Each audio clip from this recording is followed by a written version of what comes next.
अस्सलामु अलैकुम वरहमतुल्लाहि वबरकातुह। कैसे हैं आप सब? उम्मीद करता हूं कि आप सब अच्छे होंगे। तो आज हम नूरानी कायदा की तख्ती नंबर 20 पढ़ेंगे, जिसमें तशदीद और मद के साथ आने वाले अल्फाज की सही क़िरात सीखेंगे। तो चलिए आइए शुरू करते हैं। अऊज़ु बिल्लाहि मिनश शैतानिर रजीम, बिस्मिल्लाहिर रहमानिर रहीम।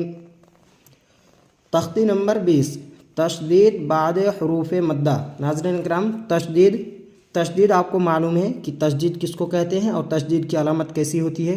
कल के वीडियो में तख्ती नंबर 19 में हमने बताया था। आज फिर एक मरतबा मैं जहन नशी करा देता हूँ। ये देखें नाज़रीन किराम, यहाँ ज़्वाद के ऊपर जो तीन की तरह ऊपर लगा हुआ है, ये तशदीद की अलामत है, इसको तशदीद कहते हैं। ये तशदीद क्लियर बाद हरूफ मद्दा। हरूफ मद्दा के बारे में भी कल हमने बताया था और तख्ती नंबर 4 में भी हमने पढ़ा था कि हरूफ मद्दा कितने होते हैं। हरूफ मद्दा 3 होते हैं, अलिफ मद्दा, या मद्दा, वाव मद्दा। हमने ये भी बताया था कि हरूफ मद्दा, अलिफ मद्दा, या मद्दा, वाव मद्दा कब होता है। अलिफ मद्दा उस वक्त होगा जब अलिफ से पहले ज़बर होगा, और या मद्दा यानी या साकिन से पहले ज़ेर होगा तब या मद्दा होगा, और वाव मद्दा यानी वाव साकिन से पहले जब पेश होगा तब वाव मद्दा होगा। तो यानी तशदीद बाद हरूफ मद्दा का क्या मतलब, यानी तशदीद हर्फ के ऊपर तशदीद भी लगा रहेगा और उसके बाद हरूफ मद्दा आएगा। तो ऐसे अल्फाज को कैसे पढ़ा जाएगा, तो चलिए मश्क के ज़रिए से इसको हम सीखने की कोशिश करते हैं। गैरिल मग़दूबि अलैहिम वलद्दाल्लीन।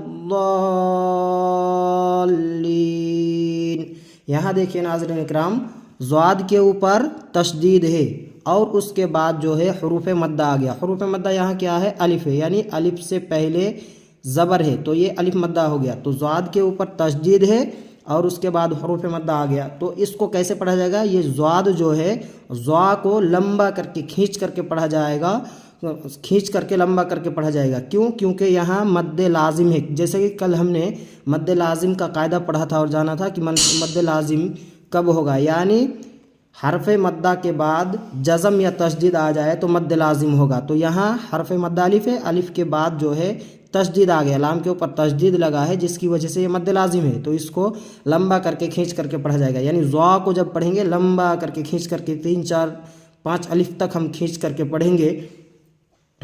पढ़ेंगे, लंबा करके, जैसे दाल्लीन।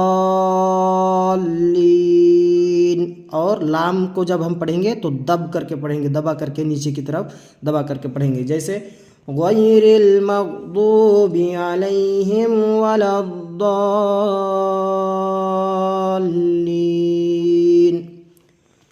दूसरा देखिए नाज़रीन किराम, यहाँ ज़्वाद यानी ज़्वाद के ऊपर मद है, और यानी ज़्वाद में अलिफ मद्दा है, हरफ मद्दा है, और हरफ मद्दा के बाद यहाँ देखिए तशदीद आ गया। तो यहाँ भी हरफ मद्दा के बाद तशदीद आ गया तो मद्दे लाजिम हो गया। तो इसको भी लंबा करके खींच करके पढ़ा जाएगा। और अब यहाँ पढ़ा हमने तशदीद बाद हरूफ मद्दा। तशदीद यहाँ देखिए लाम के ऊपर तशदीद लगा, उसके बाद हरूफ मद्दा आ गया। तो इसको कैसे पढ़ा जाएगा, इसको भी खींच करके लंबा करके पढ़ा जाएगा, जैसे ववजदक ضالًا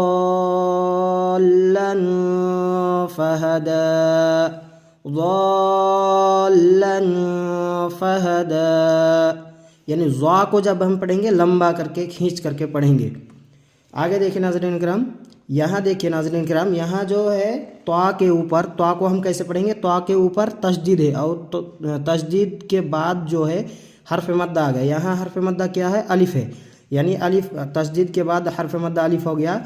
तो त्वा को हम लंबा करके खींच करके पढ़ा जाएगा, खींच करके लंबा करके पढ़ा जाएगा। और जब मीम को जब हम पढ़ेंगे, मीम जैसे मुंह में आएगा तो यहाँ हमको गुन्ना करके पढ़ना होगा, गुन्ना करके, जैसे कैसे पढ़ेंगे, फ़इज़ा जाअतित ताम्मतुल कुबरा। यानी एक तो सख्ती के साथ पढ़ना है तशदीद वाले हर्फ को। हमने सीखा था कि जिस हर्फ के ऊपर तशदीद आ जाए, तशदीद की आवाज़ में एक किस्म की सख्ती होती है, तो हमें सख्ती के साथ पढ़ना है, सख्ती के साथ पढ़ना है। और त्वा को जब हम पढ़ेंगे तो लंबा करके खींच करके पढ़ेंगे, क्योंकि यहाँ भी मद्दे लाजिम है, क्योंकि हर्फ मद्दा के बाद तशदीद आ गया तो ये मद्दे लाजिम हो गया। ये मद्दे लाजिम की मिसाल है। तो मद्द लाजिम को हमको 3 अलिफ 4 अलिफ 5 अलिफ तक खींच करके लंबा करके पढ़ना होगा, जैसे فَإِذَا جَاءَتِ الطَّامَّةُ الْكُبْرَى۔ اگلا دیکھیے فَإِذَا جَاءَتِ الصَّاخَّةُ، یہاں بھی ناظرین کرام کی تشدید ہے، یعنی صاد کے اوپر تشدید ہے، اس کے بعد حرف مدہ آ گیا، تو صا کو ہم جب پڑھیں گے تو لمبا کر کے کھینچ کر کے پڑھیں گے، اور حرف مدہ کے بعد تشدید آ گیا تو یہاں بھی مد لازم ہوگا، اس لیے ہم کو اس کو بھی کھینچ کر کے لمبا کر کے پڑھیں گے، جیسے فَإِذَا جَاءَتِ الصَّاخَّةُ، خا کو جب پڑھیں گے تو زور دے کر ہم خا کو پڑھیں گے، اور صا کو جب ہم پڑھیں گے تو لمبا کر کے پڑھیں گے۔ اگلا مثال دیکھیں ناظرین کرام کہ یہاں بھی حرف مدہ کے بعد تشدید آ گیا ہے، اس لیے یہاں بھی مد لازم ہوگا۔ حرف مدہ کیا ہے؟ کھڑا زبر، کیونکہ ہم نے کھڑا زبر پڑھا تھا، کھڑا زبر قائم مقام ہوتا ہے الف مدہ کے، تو گویا کہ یہاں حرف مدہ الف مدہ ہے، تو الف مدہ کے بعد تشدید آ گیا تو یہاں بھی مد لازم ہوگا، تو ہم ہا کو جب پڑھیں گے تو لمبا کر کے کھینچ کر کے پڑھیں گے، اور یہاں بھی دیکھیں تشدید کے بعد حرف مدہ آ گیا، حرف مدہ واو مدہ آ گیا، اس لیے یہاں بھی ضاد کو بھی ہم جب پڑھیں گے تو اس کو بھی تھوڑا کھینچ کر لمبا کر کے پڑھیں گے، جیسے وَلَا تَحَاضُّونَ عَلَىٰ طَعَامِ الْمِسْكِينِ۔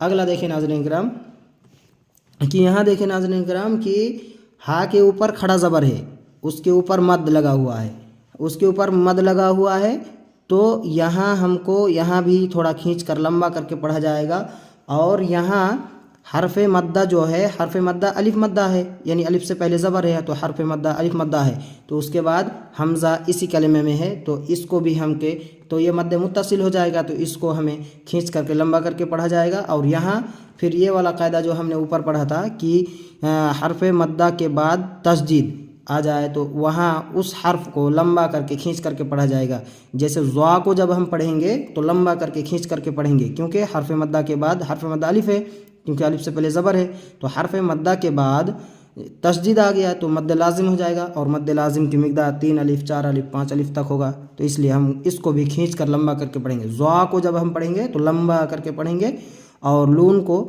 پڑھیں گے تو یہاں بھی ہم لمبا کر کے تھوڑا مدہ بنا کر کے پڑھیں گے، جیسے وَإِذَا رَأَوْهُمْ قَالُوا إِنَّ هَؤُلَاءِ لَضَالُّونَ۔ یہ رہا ناظرین کرام ہمارا تختی نمبر 20۔ امید کرتا ہوں کہ آپ کو ویڈیو اچھی لگی ہوگی، اگر ویڈیو اچھی لگی تو ویڈیو کو لائک کیجئے، شیئر کیجئے، اور سبسکرائب کرنا نہ بھولے تاکہ اگلا تختی آپ کے پاس آسانی کے ساتھ پہنچ جائے اور آپ اس طرح کی ویڈیو سے فائدہ اٹھاتے رہیں۔ تو چلیے ملتے ہیں اگلے ویڈیو میں، ویڈیو دیکھنے کے لیے شکریہ، جزاکم اللہ خیر، السلام علیکم ورحمۃ اللہ وبرکاتہ۔